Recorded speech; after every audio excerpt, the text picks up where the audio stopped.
Brilliance Audio presents If You See Her by Ania Ahlborn. Performed by Brian Holden. By the time Jesse realized where they were heading, it was too late to object.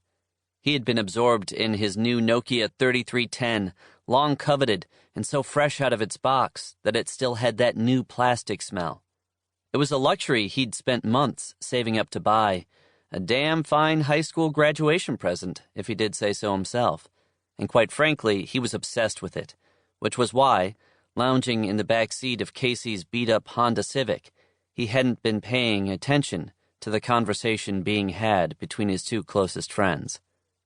But now, glancing up from his game of Snake 2, he knew where they were. It was pitch dark out there, but that made no difference.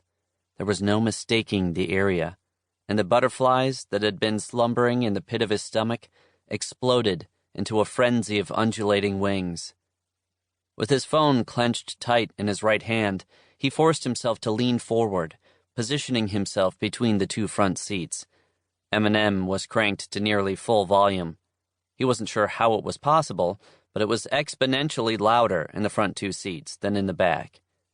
Reed was obsessed with this damn CD, and while the songs were getting tiresome, it wasn't hard to understand Reed's infatuation.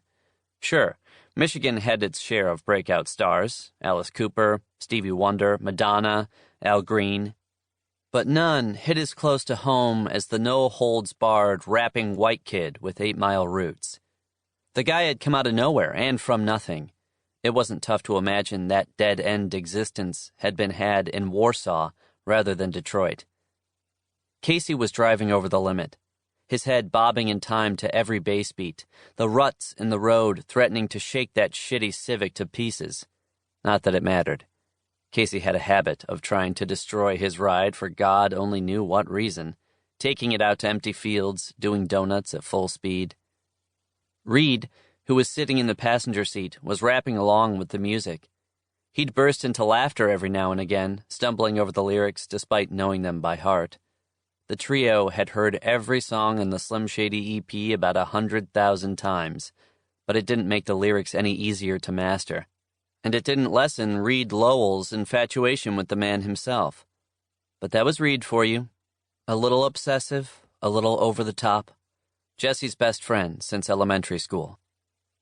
"Hey," Jesse said, reaching between Casey and Reed to turn the music down. He was trying to keep from sounding too concerned, too chicken shit. But he had to say something, because this was a field trip he hadn't signed up for. What the hell are we doing out here? Jesse's cohorts glanced at each other. A moment later, they were cracking up at their oblivious backseat passenger. Reed twisted in his seat and peered back at him. Casey's upgraded stereo, the only upgrade that car would ever get, illuminated the contours of his face in a pale and ghostly glow. His mouth twisted up into his signature grin. It was the kind of smile that made you feel simultaneously stupid and too amused to care. "Dude, are you drunk?" Reed asked. Casey fell into a fit of poorly suppressed laughter. It was true, the car did smell like a mixture of booze and Cool Ranch Doritos, and from the tinkle of glass that sounded every time Casey hit a particularly jarring pothole, there were plenty of empties rolling around beneath the seats. But Jesse was far from drunk. Yes, he'd had a couple of beers before the trio had crawled into Casey's car for a late-night drive. But both Casey and Reed had imbibed way more than he had. Not that that mattered either.